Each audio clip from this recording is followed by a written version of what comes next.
பணங்கள்ல 500, 1000 வாங்கிக்கிட்டு வாகனங்களுக்கு பெட்ரோலை போட்டுக்கிட்டு இவன் வயிற்றுக்கும் பெட்ரோல் போட்டுக்கிட்டு சேரக்கூடாத நண்பர்களோட சேரலாம்.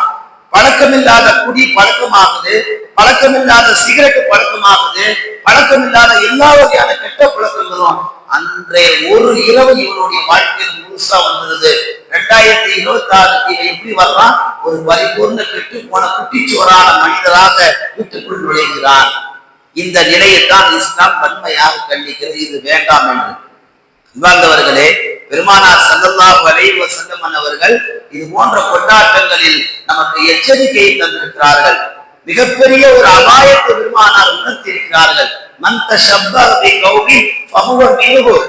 யார் மாற்று மத கலாச்சாரத்தை பின்பற்றுவார்களோ அவருடைய உயிர் நண்பருங்க, அவர் எங்க வாப்பாவுக்கு ரொம்ப நெருங்கியவருங்க, அவங்க கொண்டாட்டங்களை நாங்க பங்கெடுக்கலாம். இந்த ஈர வெங்காய கதையெல்லாம் இந்த ஷரியத்துல பேசவே கூடாது.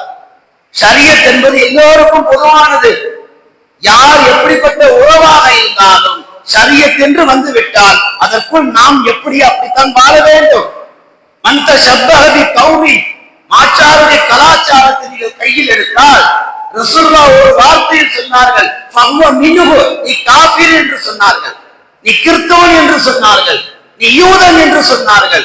சொல்வது ஒரு அஜர்த்தோ அல்லது ரோட்ல போற பாமர முஸ்லிமோ கிடையாது. முஹம்மது சொல்கிறார்கள், நீ ஒரு முசல்மானே கிடையாது. ஃபஹுவ மின்ஹு. வீடுகளில் யாராவது அப்படிப்பட்ட கொண்டாட்டங்களுக்கு தயாரானால் இந்த வார்த்தைகளை சொல்லி அவர்களை தடுத்து நிப்பாட்டுங்கள். நீ புத்தாண்டை கொண்டாடக்கூடிய மூமினாக இருந்தால் உனக்கும் இஸ்லாத்திற்கும் எந்த சம்பந்தம் இல்லை என்றார்கள் கண்மணி நாயகம் ஸல்லல்லாஹு அலைஹி வஸல்லம் அவர்கள். பெருமானார் ஸல்லல்லாஹு அலைஹி வஸல்லம் அவர்கள் சொல்லி காமிப்பார்கள், இது போன்ற கொண்டாட்டங்களில் முஸ்லிம்கள் பங்கெடுப்பார்களேயானால் நாளை மறுமை நாளிலே அவர்கள் பெரும் கைசேதத்திற்கும் பெரும் நஷ்டத்திற்கும் ஆளாகும் என்பதில் ஹதீசுகளிலே பல இடங்களில் குறிப்பிடுகிறார்கள். குர்ஆனிலே அல்லாஹ் சொல்வான், வத்து லவ் தக்ஃபுருன கமா கஃபரு. அல்லாஹ் அழகாக பேசி காமிப்பான், ஃபதகூனு ஸவான். நிராகரிப்பாளர்களே, ஈமான் கொண்டவர்களே, நிராகரிப்பாளர்கள் அவர்கள் எப்படி அல்லாஹ்வை நிராகரித்தார்களோ அதே போன்று ஈமான் கொண்ட உங்களையும் அல்லாஹ்வை நிராகரிக்க அவர்கள் ஆசைப்படுகிறார்கள். நீங்களும் அல்லாஹ்வை நிராகரிக்க வேண்டும் என்று உண்மையான குஃபார்கள் முஃமின்களை பார்த்து ஆசைப்படுகிறார் என்பதாக குர்ஆனில் அல்லாஹ் தஆலா பேசி காமிக்கிறான். டிசம்பர் 31 யாரு வேண்டுமானாலும் கடற்கரைக்கு செல்லட்டும் புத்தாண்டை கொண்டாடுவதற்கு. ஆனால் முஸ்லிம் செல்கின்ற பொழுது இந்த ஆயத்தில் அல்லாஹ் பேசுகிறான், முஸ்லிம்கள் போவது குஃபார்கள் ஆசைப்படுகிறார் என்பதை குர்ஆன் அல்லாஹ் தஆலா பதிவு செய்கிறார்.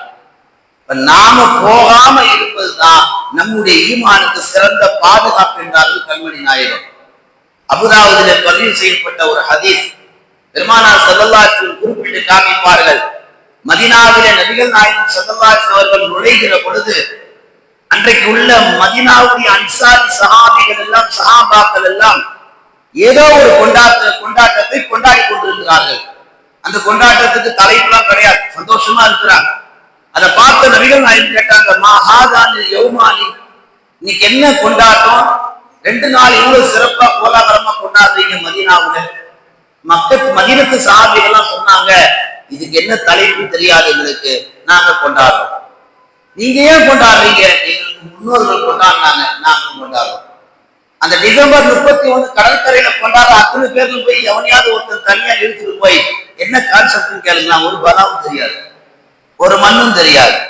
ஏன்பா எல்லாரும் ஒண்ணு கூடி இருக்கிறீங்க? எல்லாம் கூண்டாங்க, நானும் கூண்டேன். ஏன்பா எல்லாரும் கத்துறீங்க? எல்லாரும் கத்துறாங்க, நானும் கத்துறேன். ஹாய் ஃபர்ஸ்ட் பைத்தியம் மாதிரி கத்துறது. எப்படி? நல்லா படிச்சிருப்பான், ஐடி படிச்சிருப்பான், இன்ஜினியர் படிச்சிருப்பான், டாக்டர் படிச்சிருப்பான், கோர்ட்ல அப்படி வாதாடுவான், வீட்டுல அப்படி வாதாடுவான், கஞ்சா ஊருவான். ஆனா டிசம்பர் 31 கடற்கரையில பாத்தீங்கன்னா கிட்டத்தட்ட மஜ்னூன்களாக தெரிவார்கள். அரபியில மஜ்னூன்னா பைத்தியங்கள்னு அர்த்தம். எல்லா பைத்தியத்தையும் ஒரு இடத்துல போட்டா என்ன ஆகும்? நீங்க மென்டல் ஆஸ்பத்திரி போய் பாருங்க, எல்லா பைத்தியமும் கத்தின்னு கிடக்கும். அது மாதிரி 31 டிசம்பர்ல எல்லாருமே தமிழ்நாடு உட்பட இந்தியா உலகம் உட்பட என்ன செய்வார்கள்? என்னமோ ஏதோ ஒண்ணு உடம்புல ஏதோ ஒண்ணு கழண்டுக்கு போற மாதிரி அந்த நாளை அவ்வளவு ஆர்வத்தோடு உணர்வோடு அவ்வளவு உற்சாகத்தோடு கோலாகத்தோடு கொண்டாடுவது அவசியம் என்ன? இதுல பிரச்சனை என்னன்னா, மற்றவங்களை விடுங்க, இஸ்லாத்துல இந்த வாலிபர்கள் செய்யறாங்கல்ல, இவங்க செய்யற இந்த கொண்டாட்டத்தை இவங்களுக்கு பின்னாடி வரக்கூடிய தலைமுறையினர்கள் இன்னைக்கு 2025 வச்சுக்கீங்க, இவங்க எல்லாம் கொண்டாடிட்டே இருக்கிறாங்க. இன்னைக்கு பிறக்கிற ஒரு குழந்தை ஏறக்குறைய 2040 அல்லது 45 ஒரு 10 வயசுன்னு வச்சுக்கீங்க.